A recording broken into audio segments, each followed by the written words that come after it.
नमस्कार मित्रांनो, स्वागत आहे आपल्या सर्वांचं मनपूर्वक पुन्हा एकदा आपल्या या एज्युकेशन युट्यूब चॅनलमध्ये. मित्रांनो, गेल्या अनेक वर्षांपासून शिक्षक भरतीची वाट पाहणारे जे अभियोग्यता धारक आहेत, एक नाही दोन नाही, तब्बल 1,70,000 पेक्षा जास्त उमेदवार आहेत. टीईटी पास केली आहे, टेट पात्र केली आहे, अभियोग्यता धारण केलेली आहे, सगळे डॉक्युमेंट्स रेडी आहेत, पवित्र पोर्टलवर स्वप्रमाणपत्रही पूर्ण केलेले आहेत. डोळ्यात फक्त एकच स्वप्न आहे की आता शिक्षक व्हायचंय. पण अशातच ही अशी बातमी समोर येते की जवळपास 8,000 शाळा बंद होण्याचा धोका निर्माण झालाय. हजारो शिक्षक अतिरिक्त ठरू शकत आहेत. मित्रांनो, सगळ्यात महत्वाचा प्रश्न आहे की खरंच 8,000 शाळा बंद होणार आहेत का? 10 ते 12,000 शिक्षक जर अतिरिक्त झाले तर काय होईल आणि हे होणार आहे का? जर शिक्षक अतिरिक्त ठरले तर पवित्र पोर्टलवर शिक्षक भरतीच्या जागांवर त्याचा परिणाम होईल काय? तसेच हे जे 1,70,000 उमेदवार आहेत ज्यांनी पवित्र पोर्टलवर नोंदणी केलेली आहे त्यांचं काय होणार आहे? संच मान्यमधील हे जे काही जाचक निकष आहेत, या निकषामुळे एवढा वाद निर्माण का झालेला आहे? आणि एका वर्गात 120 विद्यार्थी, विज्ञान शाखेमधील हा जो बदल आहे, 20 वर्षाच्या वरच्या विद्यार्थ्यांचा काय मुद्दा आहे, नेमकं काय प्रकरण आहे, या सगळ्या गोष्टी, तसेच शिक्षक संघटना आहेत ना, त्या शिक्षक संघटनांनी आयुक्त कार्यालयावर मोर्चा काढण्याचा का निर्णय घेतला आहे, या सगळ्या गोष्टींवर आपण आजच्या व्हिडिओमध्ये सविस्तर माहिती घेणार आहे मित्रांनो. त्यामुळे व्हिडिओला शेवटपर्यंत पहा आणि चॅनलवर नवीन असाल तर आत्ताच आपल्या चॅनलला सबस्क्राईब करून घ्या मित्रांनो. बेल आयकॉनला प्रेस करा, नोटिफिकेशन बेलला ऑल करा आणि अशाच नवनवीन अपडेटसाठी आपल्या चॅनलशी जोडलेला राहा. मित्रांनो, आजचा हा व्हिडिओ अभियोग्यता धारकांसाठी अतिशय महत्वाचा आहे. कारण आपण आता जसं म्हटलं की त्याचा परिणाम शिक्षक भरतीवर होऊ शकतो का, याबद्दल मी माझं देखील मत व्यक्त करणार आहे आणि तुमचं देखील काय प्रतिक्रिया आहे त्या देखील तुम्ही कमेंटमध्ये नक्की नोंदवा. त्यामुळे व्हिडिओला प्लीज शेवटपर्यंत नक्की बघा. सर्वात अगोदर नेमकं हे जे पेपर आहे, लोकमतमध्ये एक कटिंग आलेलं आहे, त्याची जी न्यूज आहे ती तुम्हाला मी इथे स्क्रीनवर दाखवतो. तसेच सकाळ न्यूज पेपरला देखील एक न्यूज आहे.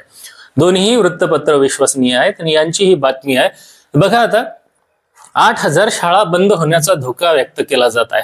त्याचबरोबर 10 ते 12,000 शिक्षक, हे बघा या ठिकाणी 10 ते 12,000 शिक्षक अतिरिक्त होण्याची शक्यता या ठिकाणी तज्ज्ञांकडून व्यक्त केली जाते मित्रांनो. आणि जर शिक्षक अतिरिक्त झाले तर मग या अतिरिक्त शिक्षकांचं काय करावं लागणार आहे? समायोजन करावं लागणार आहे. मग आता या शिक्षकांचं समायोजन केल्याशिवाय पवित्र पोर्टलमध्ये शिक्षकांच्या जागाच अपलोड होऊ शकत नाही.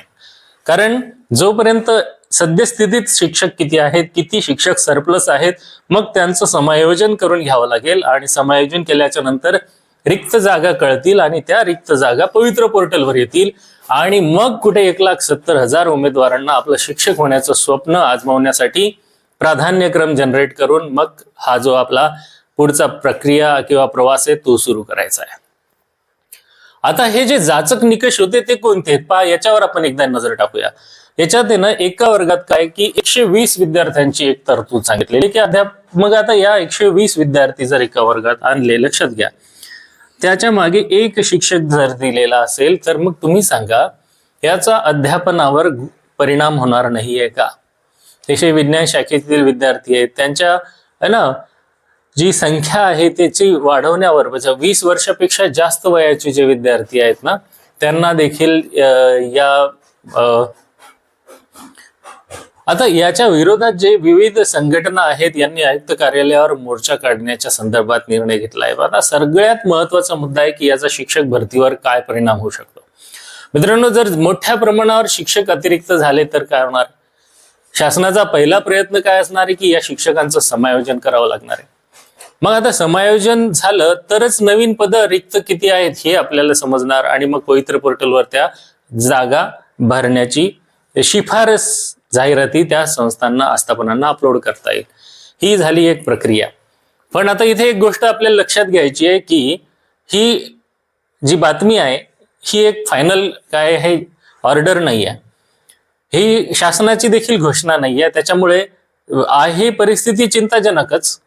पण सध्या पेपरमध्ये व्यक्त झालेली ही जी काय आहे, तज्ज्ञांनी व्यक्त केलेली शक्यता आहे, ही शक्यता खरी होऊ शकते जर खरंच पवित्र पोर्टलवर अतिरिक्त शिक्षकांचं समायोजन झाल्यामुळे जागा कमी आल्या तर स्पर्धा खूप मोठी वाढणार आहे. आणि 1,70,000 उमेदवारांमध्ये मेरिट किती हाय जाणार आहे हे देखील पाहण्यासारखी गोष्ट आहे या ठिकाणी बघा. मग आता यामध्ये असं म्हटलेलं आहे की भरतीची दारे बंद करण्याचा घाट या ठिकाणी घातला जात आहे का, अशी शक्यता त्या ठिकाणी हे जे विजुक्ता आणि महासंघ संघटना आहेत, ह्या दोन आक्रमक संघटना असा मत त्या ठिकाणी मांडलेलं आहे. यामध्ये असा देखील मुद्दा आहे 11वी आणि 12वीचे हजारो जे कॉलेजेस आहेत ना ते अनुदानापासून वंचित राहतील आणि यांच्या ज्या काही संच मान्यता झालेल्या आहेत त्या ऑनलाईन झालेल्या आहेत. ऑनलाईन संच मान्यतेमुळे अनेक विद्यार्थी हे पोर्टलवर दिसत नाही आहेत. मग आता विद्यार्थी कमी झाल्यामुळे मग जे काही त्यांच्या मागे शिक्षकांचं प्रमाण आहे ते देखील काय होणार आहे, कमी होणार आहे. मित्रांनो, जर असं झालं तर मग जागाच कमी येतील. पहा ती बातमी काय आहे, एक सकाळ वृत्तपत्रामध्ये आलेली बातमी आहे. जिल्ह्यात पवित्र पोर्टलवर रिक्त पदांच्या 80% पदभरतीची जाहिरात प्रसिद्ध करण्याची प्रक्रिया सुरू आहे. त्यात प्राथमिक शिक्षण विभागात तब्बल 109 अतिरिक्त शिक्षक असल्याची माहिती समोर आली आहे. अर्थात ही सोलापूर जिल्ह्याची बातमी आहे. 109 शिक्षक अतिरिक्त झाल्याचं तिथे दाखवलेलं आहे. आणि हे 109 शिक्षक कोणते कोणते आहेत? उर्दू अल्पसंख्याक मधले 6, कन्नड अल्पसंख्याक मधले 10, मराठी अल्पसंख्याक मधले 83 आणि मनपा किंवा इतर मधले 7 असे 109 शिक्षक तिथं अतिरिक्त ठरताना दिसत आहेत. हे एका जिल्ह्याचं चित्र आहे. आपल्याजवळ असे 35 जवळपास जिल्हे आहेत महाराष्ट्राचे. अशा इतक्या जिल्ह्यामध्ये जर अतिरिक्त शिक्षकांचं जर प्रमाण काढलं तर ते जवळपास 10 ते 12,000 शिक्षक अतिरिक्त होऊ शकतात कमी अधिक प्रमाणात. मग अशा परिस्थितीमध्ये पवित्र पोर्टलवर नोंदणी केलेल्या ज्या अभियोग्यताधारक उमेदवार आहेत त्यांच्यामध्ये चिंतेची बातमी निर्माण झाली. या ठिकाणी बघा, कादर शेख जे शिक्षण अधिकारी आहेत ते काय म्हणतात, शिक्षण विभागाकडून शिक्षक समायोजन आणि रोस्टर तपासणीचे काम चालू आहे. पवित्र पोर्टलवर जाहिराती देण्याच्या संदर्भात सर्व आवश्यक ती कार्यवाही तातडीने पूर्ण करत आहोत. लवकरच सर्व वस्तुस्थिती समोर येणार आहे. म्हणजे आता हे त्यांनी आपलं त्याच्यावर उत्तर दिलेलं आहे.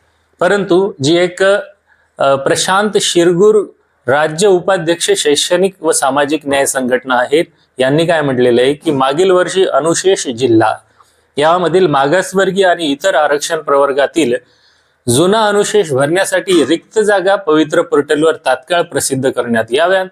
मग ग्रामीण भागातील शिक्षकांची कमतरता दूर करण्यासाठी प्रशासनाने आपली बिंदू नामावली तात्काळ अद्ययावत करून पवित्र पोर्टलवर अपलोड करावी. यामुळे ग्रामीण भागातील विद्यार्थ्यांच्या शैक्षणिक दर्जामध्ये वाढ किंवा सुधारणा होण्यास मदत होईल. असं असताना शिक्षकांच्या जर ह्या जागा सरप्लस झाल्या तर मात्र चिंतेची भर वाढ होण्याची शक्यता या ठिकाणी दिसत आहे. लोकमतमध्ये देखील तशीच बातमी आलेली आहे.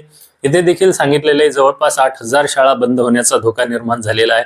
10 ते 12,000 शिक्षक अतिरिक्त होण्याची शक्यता तज्ज्ञांकडून व्यक्त केली जात आहे.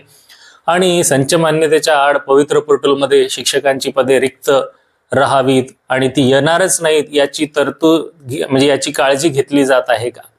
भरतीची दारे बंद करण्याचा घाट घातला आहे का? अशाने शिक्षण क्षेत्रात अस्वस्थता निर्माण झालेली आहे. याच्यासाठी हा जो 15 मार्च 2024चा संच मान्यतेचा GR आहे ना, त्या GR मुळे ही प्रक्रिया झाल्याची दिसून येत आहे.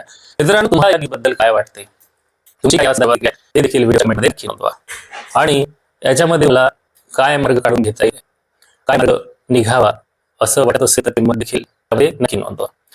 माहिती उपयुक्त वाटली असेल तर व्हिडिओ लाईक करा, चॅनलवर नसेल तर सबस्क्राईब करा, बेल आयकॉन क्लिक करा जेणेकरून तुम्हाला असे भरती स्पर्धा परीक्षा यांच्या संदर्भातील महत्त्वपूर्ण अपडेट मिळत जातील. पुन्हा भेटूया नवीन माहितीसह नवीन व्हिडिओमध्ये. तोपर्यंत खूप खूप शुभेच्छा.